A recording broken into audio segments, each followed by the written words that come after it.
Do you have a project you're avoiding? Maybe it's that great business idea, that creative project, or just a mountain of chores. And if you're like most people, you'll call that avoidance procrastination. And then you'll call yourself lazy. But let me stop you right there though. You're not lazy. You're suffering from emotional friction.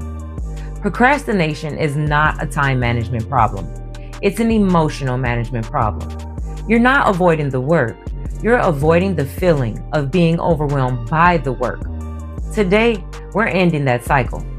I'm giving you one simple, powerful mechanism, a non-negotiable hack that allows you to bypass the panic and simply start. It's called the 5-minute rule. And if you commit to it, it'll change your relationship with resistance forever. So, why do we struggle so much just to begin? Because our brains are fantastic storytellers that see the entire marathon instead of a single step.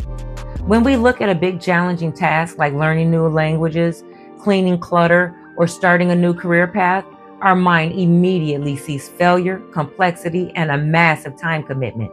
That huge emotional mountain, that initial friction, is what stops you cold, and it'll send you to the couch to scroll. This is a critical distinction. You are not lacking motivation. You are lacking a safe entry point.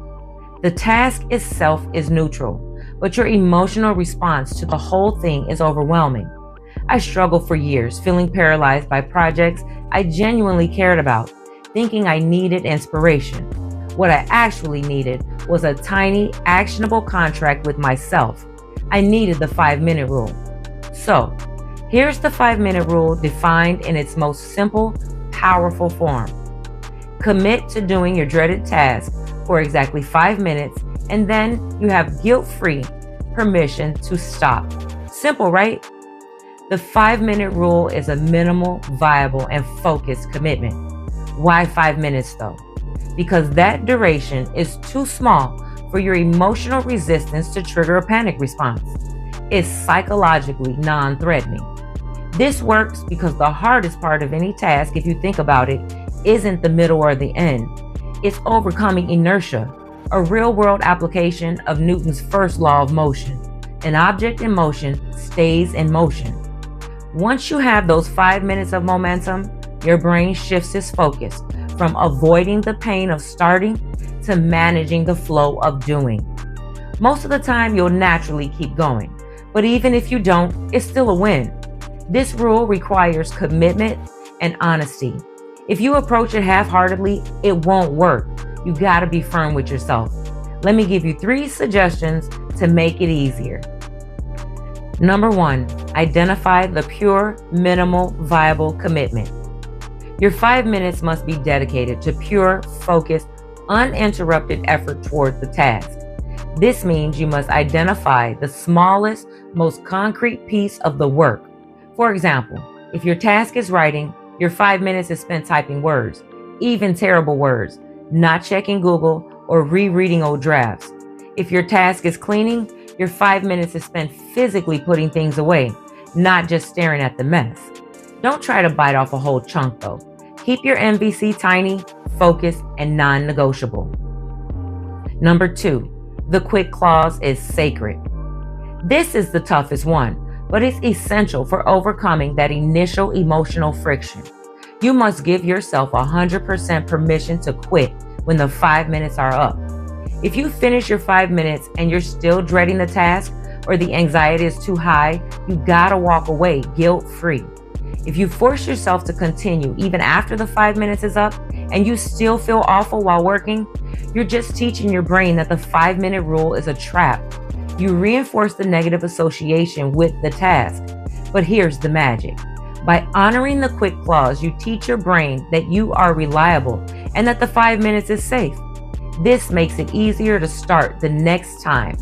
You build momentum by building trust within yourself. Number 3, track time spent, not outcome generated. This links back to the concept we talked about in a previous video. Confidence is built in the quiet when no one is watching and no one is rooting for you. When you use the 5-minute rule, you're focusing on the input, your effort, and not the output, the result. You're gathering evidence of your competence and ability to stick with something. So track your successes by charting how many days you hit that 5-minute commitment. Don't track how many pages you wrote or how much money you made. This ensures your confidence is tied to your personal integrity, which is fully within your control and not to an external result. The 5-minute rule isn't about productivity. It's about self-trust. Every single time you honor that 5-minute contract, you're depositing evidence into your internal confidence account.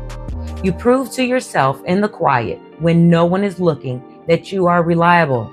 You prove that you can keep a promise to yourself. That's the secret to unstoppable momentum. You don't wait for confidence to appear so you can start.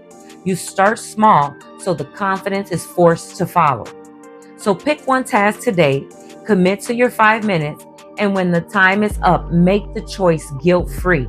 But I promise you, that choice will come from a place of power and not paralysis. Trust your start, build your momentum, and keep your promise. Now go start something amazing. Enjoy your journey, and I'll see you on the next one.